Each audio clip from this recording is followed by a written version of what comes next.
ಇನ್ನು ಪಕ್ಷದ ಆಂತರಿಕ ವಿಚಾರದ ಬಗ್ಗೆ ಚರ್ಚೆಗೆ ತರುಣ್ ಚುಗ್ ಅವರು ಬಂದಿರೋದಲ್ಲ ಅಂಥೇಳಿ ಬಿಜೆಪಿ ರಾಜ್ಯಾಧ್ಯಕ್ಷ ಬಿವೈ ವಿಜಯೇಂದ್ರ ಹೇಳಿಕೆಯನ್ನು ನೀಡಿದರು. ಚುಗ್ ಅವರು ಬಂದಿರೋದು ಪಕ್ಷ ಸಂಘಟನೆ ದೃಷ್ಟಿಯಿಂದ ಮಾತ್ರ. ಸದಸ್ಯತ್ವ ಅಭಿಯಾನ ನಡೀಬೇಕಲ್ಲ, ಆ ವಿಚಾರವಾಗಿ ಬಂದಿದ್ದಾರೆ. ಇದು ಬಿಟ್ಟರೆ ಮತ್ತೊಂದು ರಾಜಕೀಯ ವಿಚಾರ ಏನು ಕೂಡ ಇಲ್ಲ ಅನ್ನುವಂಥದ್ದನ್ನ ಸ್ಪಷ್ಟಪಡಿಸಿದ್ದಾರೆ. ಅಂತಹ ವಿಚಾರ ಇದ್ರೆ ರಾಧಾ ಮೋಹನ್ ದಾಸ್ ಅವರು ಬರ್ತಾ ಇದ್ರು. ತರುಣ್ ಚುಗ್ ಅವರು ಬಂದಿರುವಂಥದ್ದು ಅಭಿಯಾನಕ್ಕೋಸ್ಕರ, ಸದಸ್ಯತ್ವ ಅಭಿಯಾನಕ್ಕೆ ಅಂತ ಹೇಳಿದ್ದಾರೆ. ಇಡೀ ದೇಶಾದ್ಯಂತ ಕರ್ನಾಟಕ ರಾಜ್ಯವು ಒಳಗೊಂಡಂತೆ ಸಂಘಟನಾ ಪರ್ವ, ಸದಸ್ಯತ್ವ ಅಭಿಯಾನ, ಸಕ್ರಿಯ ಸದಸ್ಯತ್ವ ಅಭಿಯಾನ, ಬೂತ್ ಸಮಿತಿಗಳು, ಮಂಡಲಾಧ್ಯಕ್ಷರನ್ನ ನೇಮಕ ಮಾಡ್ತಕ್ಕಂಥ ಈ ಪ್ರಕ್ರಿಯೆ ನಡೀತಾ ಇದೆ.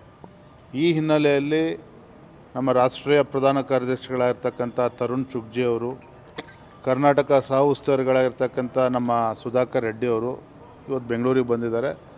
ಜಗನ್ನಾಥ್ ಭವನದಲ್ಲಿ ನಮ್ಮ ಕಚೇರಿಯಲ್ಲಿ ಬೆಳಗ್ಗೆಯಿಂದ ಸಂಜೆ ತನಕ ಕೂಡ ಈ ಸಂಘಟನಾ ಪರ್ವ ಸಂಬಂಧಪಟ್ಟಂಗೆ ಸಭೆಗಳು ನಡೀತಾ ಇದೆ. ಇದು ಬಿಟ್ಟರೆ ರಾಜಕೀಯ ಮತ್ತೊಂದು ಏನೂ ಇಲ್ಲ. ಖಂಡಿತ ಆ ಥರದ್ದು ಏನೂ ಇಲ್ಲ. ಆ ಥರ ಅಭಿಪ್ರಾಯ ಸಂಗ್ರಹಣೆ ಮಾಡೋದಾಗಿದ್ದರೆ ರಾಧಾ ಮೋಹನ್ ದಾಸ್ ಅವರು ಬರ್ತಾಯಿದ್ರು. ಅವರು ಕರ್ನಾಟಕದ ಉಸ್ತುವಾರಿಗಳು.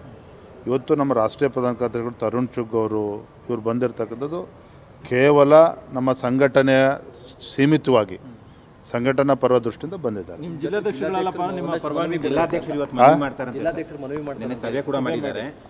ಮನವಿ ಕೊಡೋದಕ್ಕೆ ಇದು ವೇದಿಕೆ ಅಲ್ಲ. ಇದು ಸಂಘಟನಾ ಪರ್ವ ದೃಷ್ಟಿಯಿಂದ ನಡೀತಾ ಇರ್ತಕ್ಕಂಥ ಸಭೆ. ಅವರ ಸಮಸ್ಯೆಗಳು ಅಥವಾ ಅವರ ಅಭಿಪ್ರಾಯಗಳು ಕೊಡ್ತಕ್ಕಂಥ ಕಾರ್ಯಕ್ರಮ ಇವತ್ತು ಅಲ್ಲೇ ಅಲ್ಲ. ಇದು ಸಂಘಟನೆ ದೃಷ್ಟಿಯಿಂದ ನಡೀತಾ ಇರ್ತಕ್ಕಂಥ ಸಭೆ. Thank you. ಇಡೀ ದೇಶ.